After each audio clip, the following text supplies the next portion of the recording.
hola, ¿qué tal a todos? Soy Pepe Toño, ¿cómo están? Ya me conocen. Ya he estado aquí durante los últimos 6 años, del 2019, y aunque muchos de ustedes no conocían mi trabajo, pues hoy es el momento de que todos van a saber cuál es el secreto. En realidad trabajo para la CIA, no, no es cierto.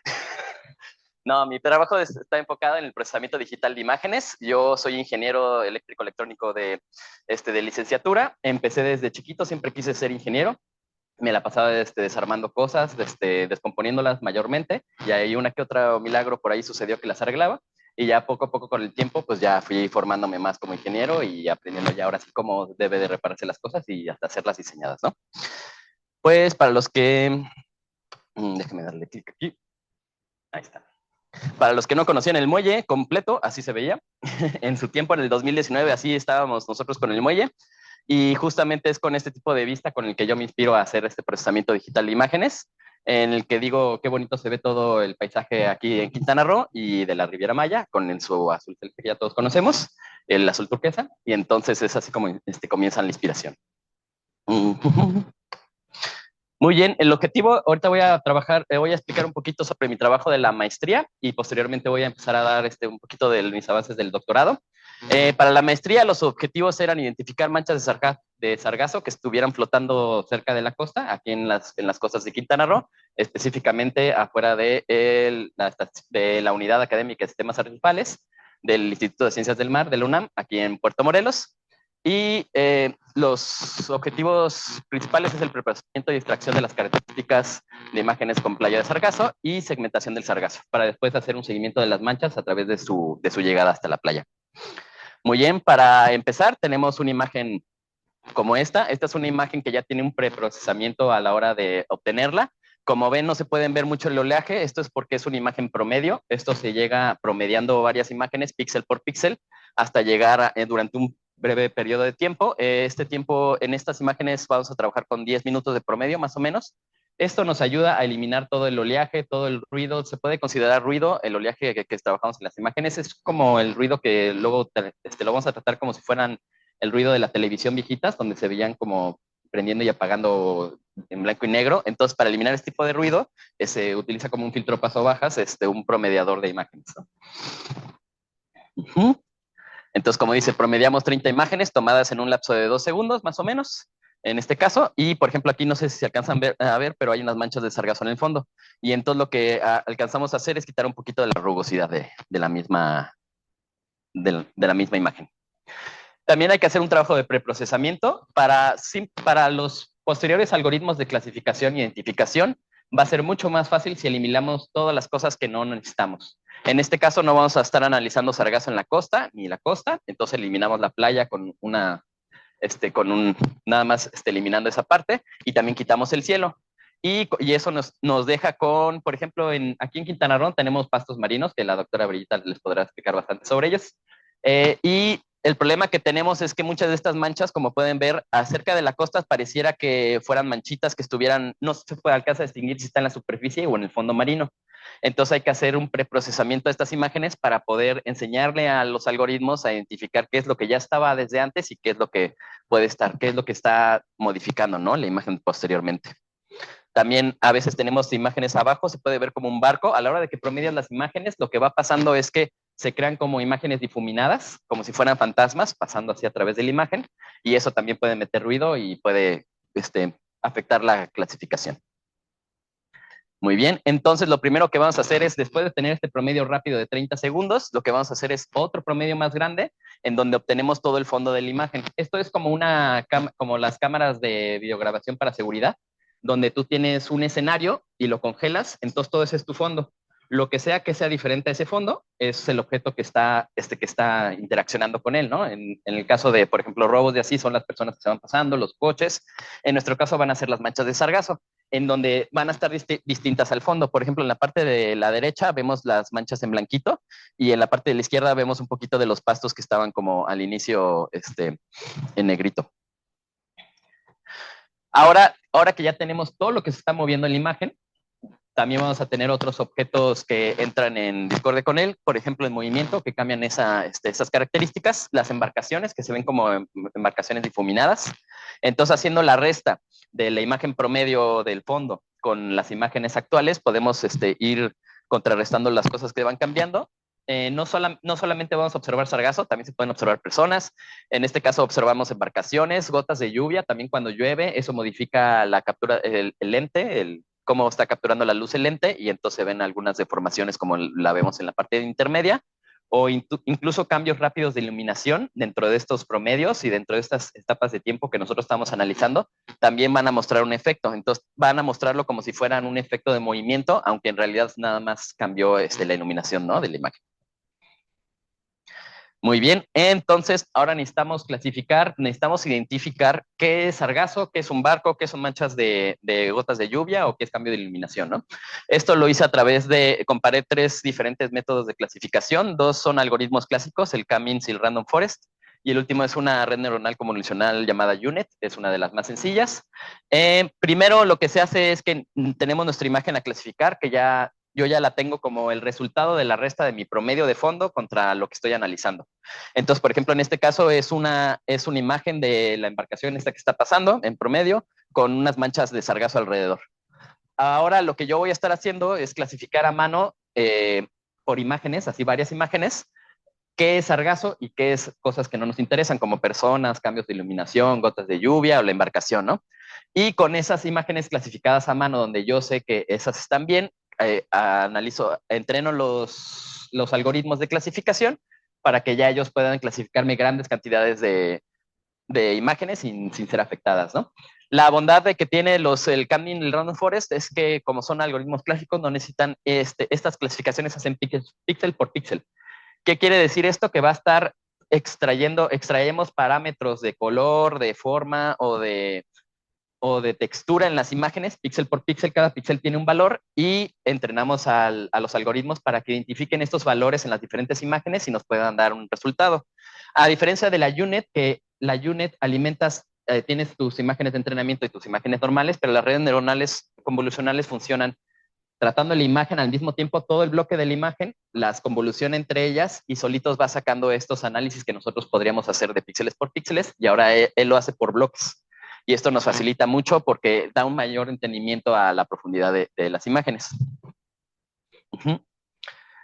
Muy bien. Una vez que ya tenemos identificadas las imágenes, como son, por ejemplo, estos casos, para hacer el seguimiento, tenemos que identificar cada una de las manchas de sargazo para poder identificar hacia dónde se movió, ¿no? Entonces, por ejemplo, después de la clasificación se utiliza un algoritmo de segmentación, que es algo muy sencillo, que nada más lo que va haciendo es agrupando píxeles, como son imágenes binarizadas, quiere decir en blanco y negro, nada más lo único que va a hacer es agrupar píxeles cercanos, que en este caso son los negros. Hice el cambio de color, pero va a identificar los píxeles negros que estén juntos y los va a identificar con un número de mancha. Con este número de mancha, lo que podemos hacer es sacar los valores máximos del tamaño vertical, el horizontal y tanto el centroide, de las formas como geométricas. También hacemos una comparación de la posición y de la posición anterior con imágenes. Como tenemos imágenes secuenciales, podemos comparar la posición de la mancha, la posición del centroide en un punto y en el siguiente. Comparamos también el tamaño vertical y horizontal, y las manchas que estén más parecidas a través del tiempo, podríamos decir que son la misma mancha. Y entonces así realizamos la segmentación y el seguimiento. Entonces aquí está, ¿no? Entonces, por ejemplo, en la mancha, ahorita en este caso la mancha verdecita azulita que está arriba, se pueden ver unos puntitos azules que indican el centroide durante todo un lapso de tiempo de las imágenes. Entonces, como si estuviera haciendo el seguimiento de esa manchita durante todo el tiempo, ¿no? Para después obtener algunos resultados como estos, que nos dicen cómo se estuvo comportando la mancha a través de la imagen. Después tú puedes hacer un trabajo de ortonormalización de la imagen para que sea como una vista de pájaro y poder ver ya el movimiento en cuadrantes ya ya de su cartesianos, ¿no? Del mapa cartesiano. Muy bien, este sí no se ve. Ok. Ahora sí, voy a hablar un poquito de mi trabajo del doctorado. En el trabajo del doctorado amplié un poquito más todo este tema. Hice el diseño e instalación de cámaras fijas, desde el diseño, que aquí estamos utilizando una Raspberry Pi con un módulo de cámara de alta definición. El diseño es original, hecho por nosotros en el SAMO. Es una cámara autónoma. Esto quiere decir que puede trabajar con paneles solares, con baterías, Y bueno, si quieres las imágenes en tiempo real, pues sí necesitas internet para poder estar comunicando, pero en realidad tú podrías ir a cosechar los datos poco a poquito, ¿no? Conforme vayas queriendo las imágenes. Eh, el mantenimiento es de bajo costo, ya que todos los módulos son intercambiables, son fáciles de reparar, los puedes encontrar en cualquier tienda. Es de bajo costo en comparación con otras cámaras que normalmente se están utilizando antes, que utilizamos en comparación sistema Sirena, entre otros, que son unas cámaras ya de alta definición, pero que venían con fibra, con cable óptico y que se comunicaba a una computadora. Entonces, a diferencia de esas, estas no necesitas una computadora, es un sistema mucho más compacto. Toda la computadora y la cámara caben en la carcasa como de la cámara de vigilancia, y entonces es mucho más sencillo y es mucho más personalizable para nuestros gustos, porque además nosotros necesitamos poder hacer el promedio de las imágenes que les estaba contando para eliminar un poquito el rizo del oleaje. Entonces nosotros tenemos que tener una interacción directa con cómo el programa captura y cuánto se tarda en capturar una imagen. Como parte también de mi doctorado, estoy haciendo el algoritmo de ortonormalización, que es utilizando una librería en Python. Lo que sucede es que nosotros tenemos la imagen normal. Esta, por ejemplo, la conocen todos muy bien. Es la imagen que se veía como saliendo del muelle hacia la derecha, hacia el sur. Se puede ver como toda esta línea de costa. Edgar me hizo el favor de tomar varios puntos a través de esa costa, de la línea de costa. Entonces, como ven, si ven, está Edgar como parado con el estandarte, y la distancia del estandarte siempre es la misma. Entonces tú asignando esos puntos de píxeles en la imagen y alimentando el algoritmo, pues tú obtener la imagen como si estuviera vista en vista de águila. La derecha es como si ustedes fueran un pájaro y estuvieran viendo hacia abajo. Obviamente se alcanzan a ver algunas distorsiones, en este caso la embarcación, por ejemplo. No hay forma fácil, no tenemos forma de saber desde el ángulo de la toma lo que está atrás de la embarcación o lo que está, por ejemplo, atrás de Edgar. Entonces lo que va a pasar es que toda la parte de atrás se va a ver como elongada, se va a ver alargada. Posteriormente también hice lo mismo. Estas son con unas estaciones COSNAP que nosotros tenemos de Ciencia Ciudadana, que consisten en que ustedes toman una imagen, la suben a la plataforma y ya ayudan a diferentes investigaciones que se están realizando en la zona para tomar las imágenes y para realizar análisis. Las de abajo son las cámaras fijas que tenemos en el SAMO. Es una de las que está viendo es la que está viendo más hacia el norte. Y como pueden ver, lo mismo. Ahí lo que utilicé como base son la misma barda de Inapesca que tenemos aquí al lado. Tiene una barda y tiene unos postes de determinado tamaño, creo que eran 1.7 metros, y entonces alimentando al algoritmo con los puntos más altos y los más bajos y alimentándolo con la distancia real, que es 1.7 metros, hace una corrección de imagen como si ya estuvieras volando tú, ¿no? Entonces, eso nos permite, lo que logramos con esto es que las distancias que nosotros veamos son iguales píxel por píxel. ¿Eso qué quiere decir? Si entre más cerca estés, en las primeras imágenes, entre más cerca estés, más definición vas a tener, y un píxel puede ser, por ejemplo, 1 metro, pero conforme te vas alejando, los píxeles ya van a ser 2, 3, 4, 5 metros. Entonces, al hacer la ortonormalización, lo que hacemos es que todos los píxeles midan un metro o 10 centímetros, una equivalencia así, y podemos hacer mediciones ya como si estuviéramos viendo un mapa desde arriba, ¿no? Entonces ya nos da las mediciones directas de área, ya nos da las mediciones directas de distancias. Posteriormente se tiene que hacer un algoritmo de clasificación.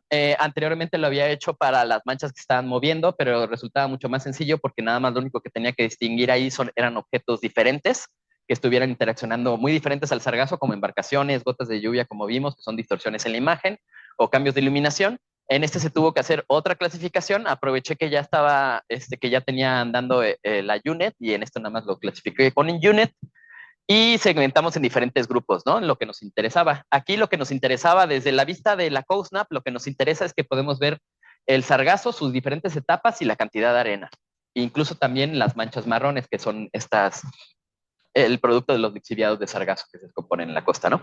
Entonces vamos a entrenar otra vez a mano todas las imágenes para enseñarle a decir, esto es arena, esto es sargazo seco, que se ve un poquito como grisáceo negro, esto es sargazo recalado, que yo le llamé, que es un sargazo que ya lleva un tiempo ahí, no lleva tanto tiempo para estar totalmente seco y negro, pero tiene esta cualidad como café oscura, y después ya el sargazo fresco, que es el recién llegado, que tiene un color como más o menos doradito, ¿no? Entonces clasificamos a mano una cierta cantidad de imágenes, e igualmente para las imágenes fijas, pero las imágenes fijas, a diferencia es que como están a mayor distancia, no se alcanza a ver tan separada la colorimetría entre sargazo seco y sargazo recalado. Entonces juntamos esas dos en una sola, le llamamos sargazo seco. Entonces tenemos sargazo fresco, sargazo seco, arena y agua, en este caso, ¿no? Que es lo que estamos interesados. La principal diferencia entre estos dos tipos de imágenes es que la COSNAP nos da mucha información sobre el estado del sargazo y la cámara fija, como está a una mayor distancia, nos da una mucha mejor información sobre el área, las distancias en un área mayor, ¿no? En una distancia mayor.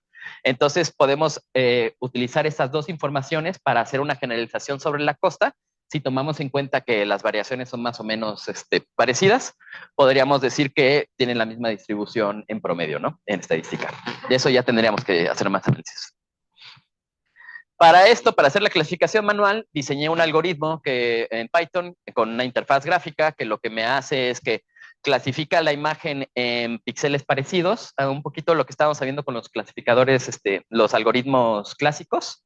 Lo que va a hacer es que agarra píxeles que tengan el mismo color o la misma forma, que estén muy parecidos entre ellos, los agrupa y yo ya después voy agarrando esos pequeños grupos para formar ya entidades más grandes como las clasificaciones, ¿no? Entonces, ahí se puede ver como en rosa y junto al puntito verde todo lo que estoy empezando a clasificar como sargazo fresco.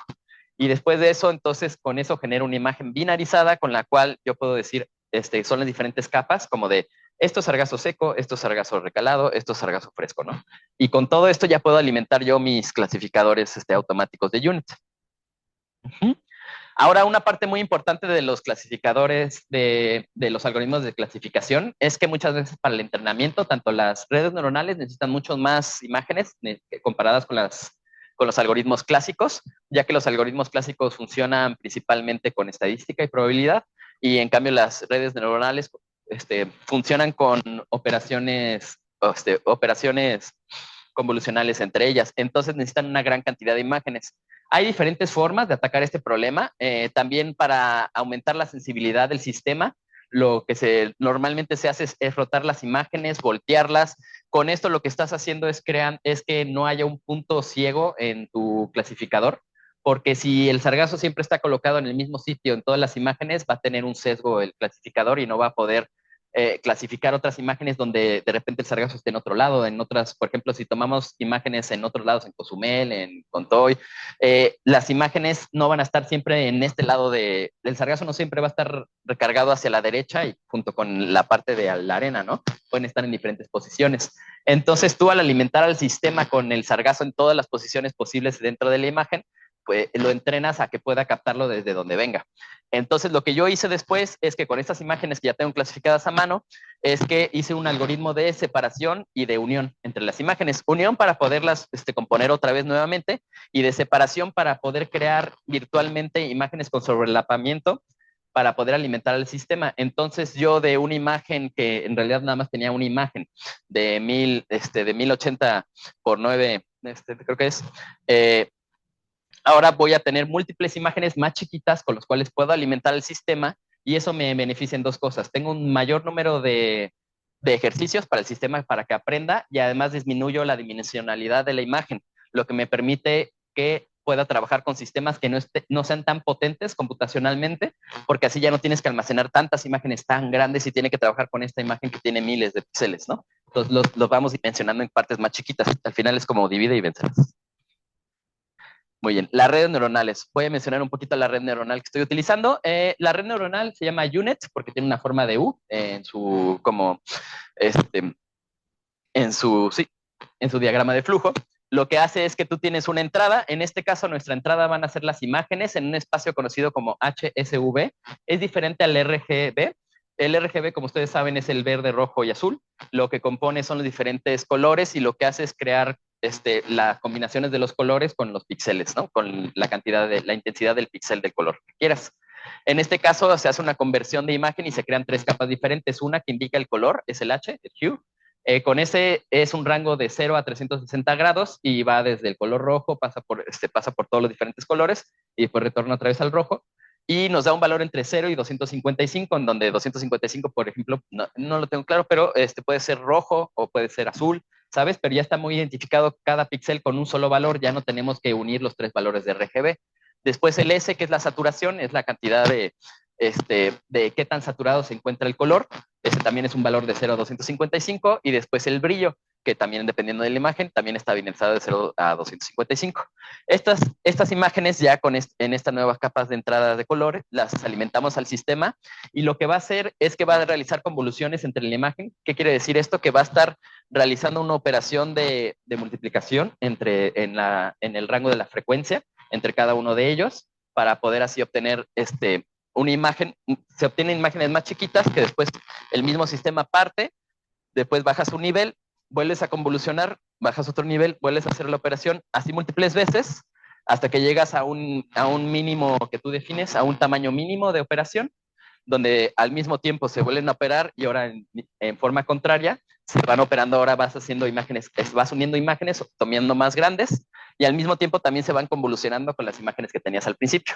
Esto es un poquito como de la arquitectura de las redes neuronales, es un poquito difícil de explicar así como nada más de rápido, pero lo que logramos es que tengamos nuestra imagen por ejemplo, de nuestra imagen que nosotros tenemos con la cámara y después de que alimentamos con el sistema obtenemos unas imágenes como las que tenemos a la derecha, donde tenemos ya definido una parte como que es de mar, la parte clasificada que es el sargazo fresco, y después el sargazo recalado, que es lo que nosotros habíamos identificado, ¿no? Entonces, lo que nosotros estamos buscando es que estas imágenes clasificadas binarizadas sean lo más cercanas a las imágenes que clasificamos nosotros a mano con el programa que diseñé anteriormente.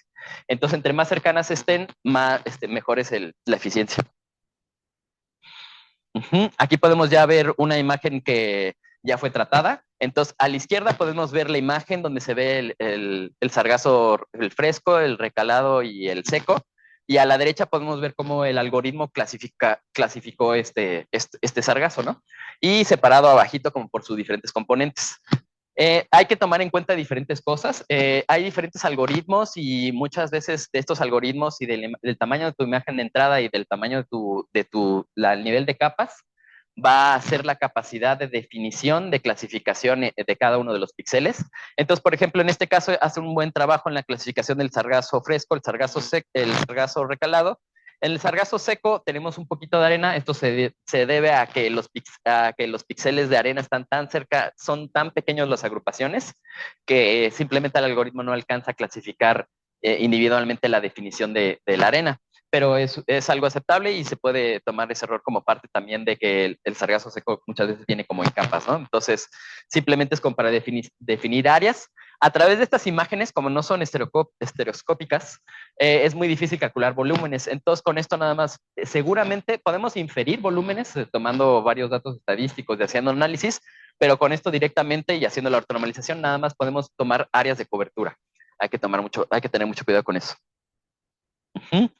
También como parte del doctorado se hicieron el diseño y la instalación de las bases de COSNAP, que ahorita ya necesitan mantenimiento debido a los diferentes eventos. Tenemos una aquí en el muelle de la UNAM, hay otra en el faro de Puerto Morelos y existen dos en Cozumel, en la parte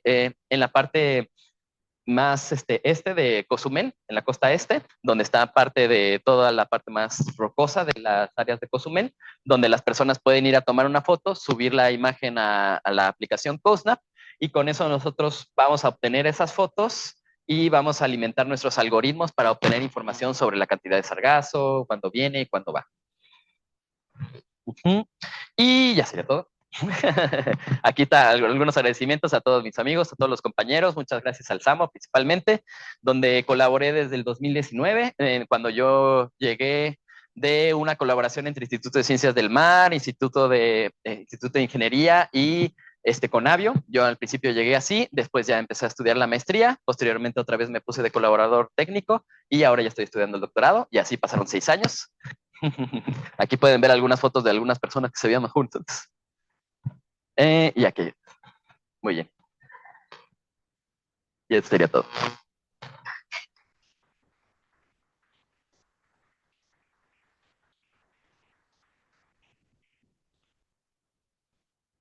Muchas gracias, Pepe Toño. Muy interesante tu trabajo. Vamos a preguntar a ver si hay comentarios, preguntas aquí en el auditorio.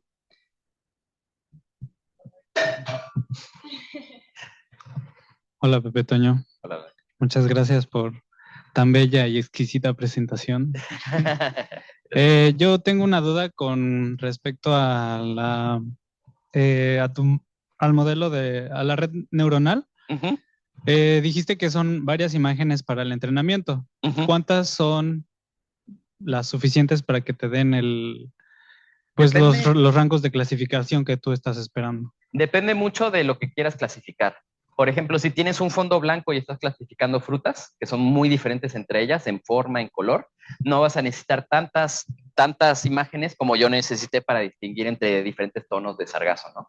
Entonces depende mucho de la información que tú quieras extraer y se pueden hacer mucho estos juegos de crear imágenes con imágenes que ya tienes, esto que hacía que de partir imágenes, rotarlas, voltearlas. Así lo que haces es que alimentas al sistema con más imágenes creadas artificialmente, que son las mismas imágenes que tú tenías en un principio, pero de 300 puedes generar miles. Y realmente estos algoritmos para que funcionen muy, muy bien, sí necesitan alrededor de 2000, 3000 imágenes. ¿Sí? Entonces, aquí la ventaja es que es eso, partimos de poquitas imágenes, las hicimos muchas, al final terminé como con 21,000 más o menos, de un tamaño de 256 píxeles, que en realidad no es tanto comparado con las imágenes que son miles de píxeles de tamaño, ¿no? Entonces puedes jugar con este tipo de cosas y eso nos ayudaba a dos cosas. Al hacerla también, al trabajar con imágenes más chiquitas, tienes mayor definición porque tu sistema nada más se enfoca en esos 256 píxeles, ya no tiene que enfocarse en la imagen completa. No, entonces puedes jugar, hay diferentes formas de jugar como con esta numerología de las imágenes y siempre depende de qué tanto contraste y qué tanta diferencia haya entre lo que quieras analizar y el medio que estés trabajando. Ok, la precisión La, la precisión igual tiene, por ejemplo, yo lo podría hacer más preciso si trabajo con imágenes todavía más chiquitas, pero yo me sentía cómodo con 256, entonces hasta donde tú quieras llegar. También, por ejemplo, yo pienso que lo vas a trabajar también con peces y ese tipo de cosas. Tampoco sería muy conveniente que partieras al pez a la mitad. Entonces también tendrías que ver un poquito como el tamaño mínimo en donde cabe un pez relativamente buen tamaño en tu imagen para que así pueda hacer una buena generalización de ese pez o de otros peces, ¿sabes? Entonces es importante que no se pierda información del evento que estás analizando. En este caso, por ejemplo, partir el sargazo no me daba igual si era la mitad de una mancha o un cuartito de mancha o la mancha completa, porque las características se preservaban a lo largo del tamaño de la imagen. Gracias. Perfecto, no tenemos ninguna pregunta en línea. Hola, sí, hay una escrita de Jocelyn Tapia que dice, ¿cómo sería el flujo de trabajo para el entrenamiento de una red neuronal para la identificación de megafauna bentónica y cuáles serían las limitaciones? Ok, megafauna bentónica. Bentónica es la que está en el fondo, ¿verdad? Recuerden que yo no soy biólogo, pero digamos que para los seres que están viviendo en el fondo del mar, si quisieras hacer la identificación, lo primero que tú necesitas es una serie de fotos. Necesitas es conseguir muchas fotos de las cosas que tú quieras conseguir. Después de eso, tú tienes que sentarte y empezar a clasificar a mano todo lo que quieras analizar. Por ejemplo, qué es coral, qué es una esponja, qué es un pescado, qué es un pez, qué es... que son algas, todo ese tipo de cosas, tú te vas a tener que sentar a clasificarlas a mano para poder enseñarle tú al sistema. Entonces, una vez que tú ya tienes a tus imágenes de entradas, le llamamos señales de entrada, a tus señales de salida, que es lo que quieres obtener. Tú ya tienes tus imágenes de entrada, imágenes de salida, que son tus imágenes binarizadas, que tú ya te sentaste a decir, este sí es un pez, esta sí es un alga, esto es una esponja. Después de eso, puedes hacer diferentes cosas para partir la imagen, para obtener todavía más imágenes de procesamiento y ya con esas imágenes de entrada y salida, tú puedes procesar en esta característica de redes neuronales. Esta específicamente necesitas tener la entrada y la salida. Hay algunas redes neuronales donde puedes tú alimentar al sistema que te dé un resultado y después clasificar los resultados para obtener para llegar al mismo resultado.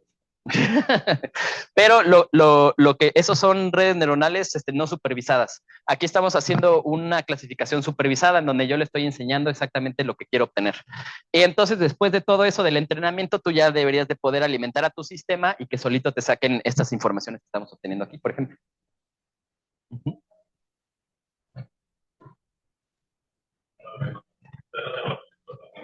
Muchas gracias.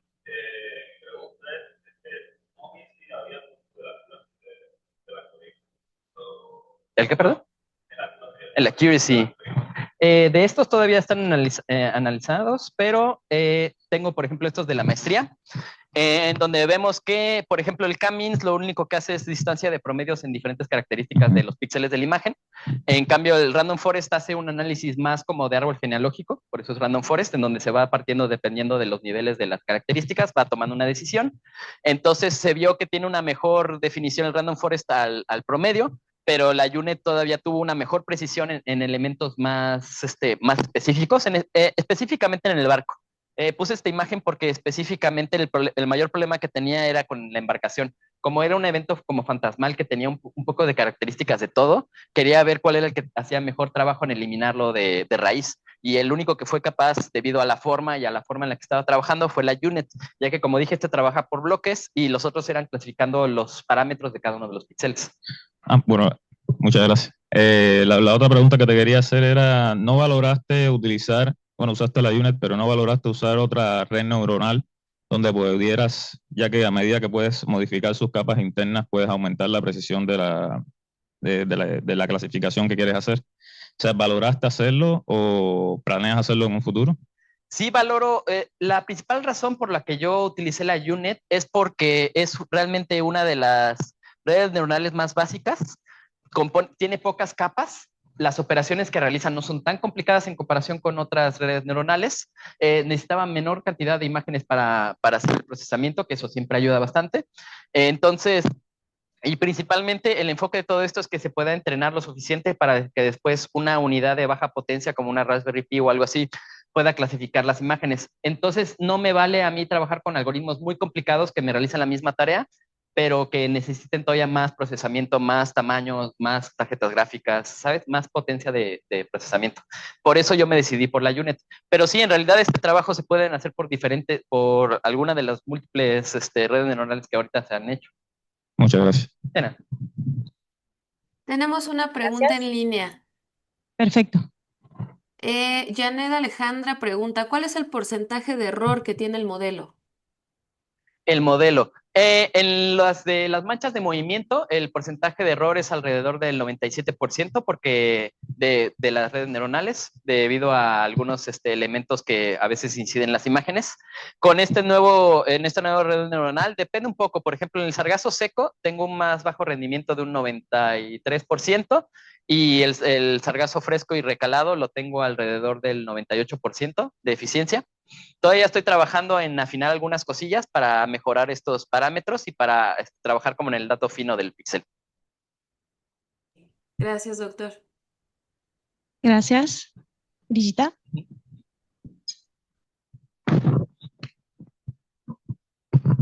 Hola, Pepe Toño. ¿Tu algoritmo puede separar de sargazo seco de pasto seco recalado? Esa es una muy buena pregunta. Esa es una de las partes más complicadas, yo creo, porque simplemente a simple vista, muchas veces, a menos que tú conozcas mucho, tú sabes separar entre qué es irigodium, qué es talasia y qué es sargazo. Para el algoritmo va a ser muy difícil hacerlo a largas distancias. Lo que he observado es que sí me da una muy buena información en las imágenes de CoSnap que están muy cerquita. Ahí tú sí alcanzas a ver. Una forma fácil de identificar si vas a ser capaz de identificar entre una cosa y otra es que tú te pongas a ver la imagen y que tú por cuenta propia puedas decir esto es pasto y esto es sargazo. Y con las partes más cercanas de las imágenes de CoSnap, para mí sí es posible y se pueden utilizar algunos, ahí utilizaría yo algoritmos de textura, que lo que haces es diferenciar entre las diferentes texturas, que es la principal diferencia que tiene el sargazo y los pastos, en especial cuando ya tienen un nivel de descomposición, ya que van jugando mucho con los colores entre esos dos, pero el sirigodium siempre es delgadito y alargado, y el sargazo viene como en estas capitas como más desuniformes. Entonces puedes tú jugar como con estas variancias en la textura, alimentar al sistema con eso y que puedas identificar más o menos las áreas en donde predomina más uno que otro. No puedes, debido a la definición de las imágenes, al menos que las tuviéramos muy, muy, muy cercanas, si estuviéramos tomando una foto de elementos nada más de sargazo y pasto, se puede hacer muy fácil la identificación porque tienen muy alta definición. En este caso serían como áreas de predominancia de pastos y predominancia de sargazo, porque como además viene combinado, sería muy difícil para el algoritmo diferenciar entre uno y otro. Pero sí se pueden utilizar otro tipo de herramientas para eso. Excelente. Tenemos una pregunta en línea, ¿verdad? Sí. Denise. María del Carmen Galindo. Listo, ¿nos escucha? Sí, muchas gracias. Adelante. Pues una felicitación por este trabajo. De verdad, los modelos y de las formas en que se ha estimado la biomasa de sargazo, pues este es bastante mm, bueno, digamos, mucho mejor de los que yo he visto. Pero tengo una pregunta, no sé si lo mencionaste o no lo escuché. La profundidad de la ribazón, ¿cómo la estás considerando? Porque no solamente es el área, ¿no? Que ocupa el sargazo, sino muchas veces es la profundidad. Muchas gracias. Sí, debido a las imágenes, lo único que podríamos conseguir seguramente es el área. Eso sí te puedo asegurar que mide tanto en una vista vertical de pájaro. Para los volúmenes, yo no hago cálculos de volúmenes para mi trabajo porque justamente es muy complicado, ya que depende de la orografía de la playa que estés trabajando, de la profundidad donde esté almacenado el sargazo. También conforme se va secando va disminuyendo en volumen porque va perdiendo agua, pero va aumentando en capas, pero entonces hacer ese tipo de conversiones es muy complicado. La forma de abordar ese tipo de problemas es con estadística, es sacando un promedio del volumen a lo largo de la costa, el volumen posible de sargazo de volumen posible que el sargazo podría ocupar, y después nada más diferenciar entre qué tanta distancia hay y entonces hacer aproximaciones del volumen conforme a las áreas que estás tú sacando. Pero directamente, al menos que sería muy difícil sacar volúmenes de las imágenes, nada más una imagen plana. Ok, sí, sí es verdad eso. Perdón, pero No, ¿no sería conveniente, pues, es que este modelo pudiera combinarse con algún muestreo in situ como para incorporar esta parte del volumen? Porque yo considero que es importante, ¿no? O sea, sí es importante conocer el área, pero también conocer el volumen, porque eso nos da, pues, una idea de la magnitud del impacto de la ribazón de sargazo. sí, claro. La manera en como yo lo abordaría es campañas de campo. Tendrías que organizar una campaña de campo donde al mismo tiempo que tú estás capturando las imágenes en definidos puntos de interés en la orografía de la costa, tú tomes las mediciones de la batimetría, de cómo se ve por debajo del agua y todo para poder hacer el cálculo de los volúmenes. Hay que tener mucho cuidado porque esta batimetría, esta orografía va a cambiar muy rápido. Aquí vemos que la inclinación de la playa, la profundidad del primer banco, del segundo, como que cambia de días, de solamente ejercicios de días. Entonces podrías obtener como cálculos de volúmenes con estas áreas para datos que tú estés tomando para campañas, para fechas específicas dentro de tu campaña. Ya una vez que pase la campaña, tú no podrías asegurar que se está conservando el mismo volumen debido a la misma área. Pero sí, Claro, claro que se podría realizar. excelente. Muchísimas gracias. De Felicidades. nada, muchas gracias. ¿Tenemos alguna otra pregunta aquí en el auditorio? ¿No? En línea tampoco, ¿verdad, Denise? Sí, en línea sí tenemos un par. Perfecto. Bueno, hay una que está un poquito amplia, pero seguramente el doctor lo resuelve rápido. Dice, Jocelyn pregunta, ¿este sistema puede utilizarse a bordo de un buque oceanográfico? ¿Cuáles serían las aplicaciones y limitaciones teniendo en cuenta los costos, la planeación y ejecución de una campaña?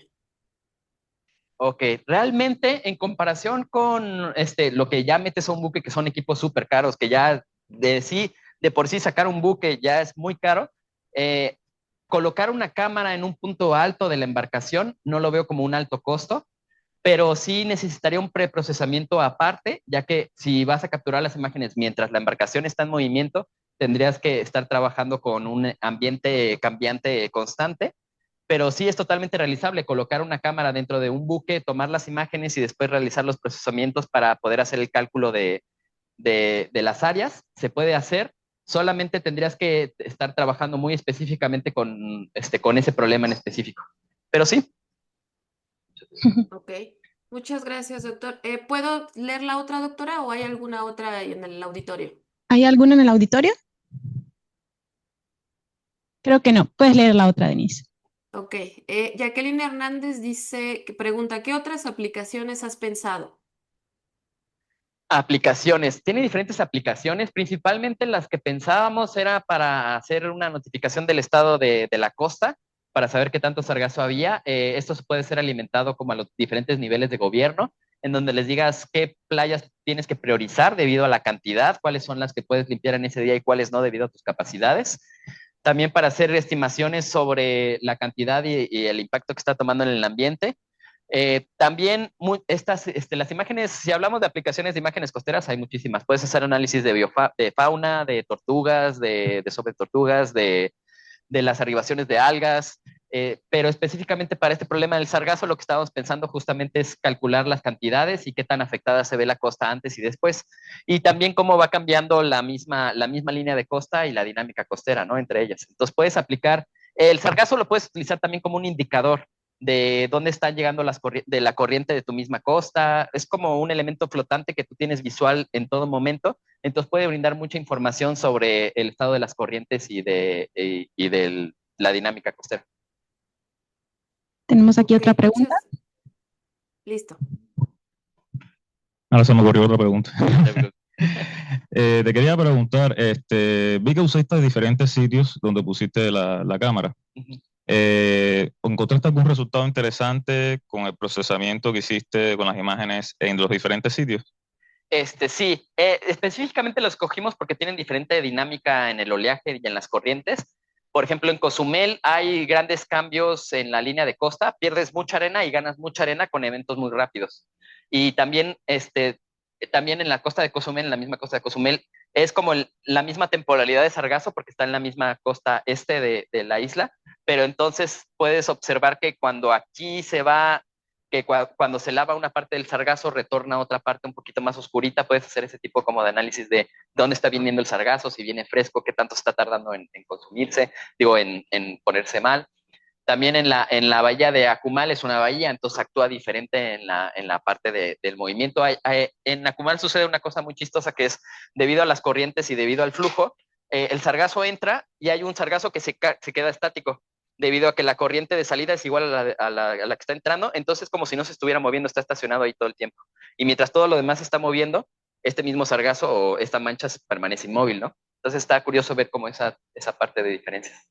¿Y tienes presente presentar estos resultados? Sí, en el futuro próximo. Okay. Muchas gracias. Gracias por todas las preguntas. No sé si quedan alguna en línea, aquí en el auditorio. En línea ya ninguna, doctora. Ok, pues yo creo que entonces damos por concluida tu presentación. Muchísimas gracias por todo lo que compartiste.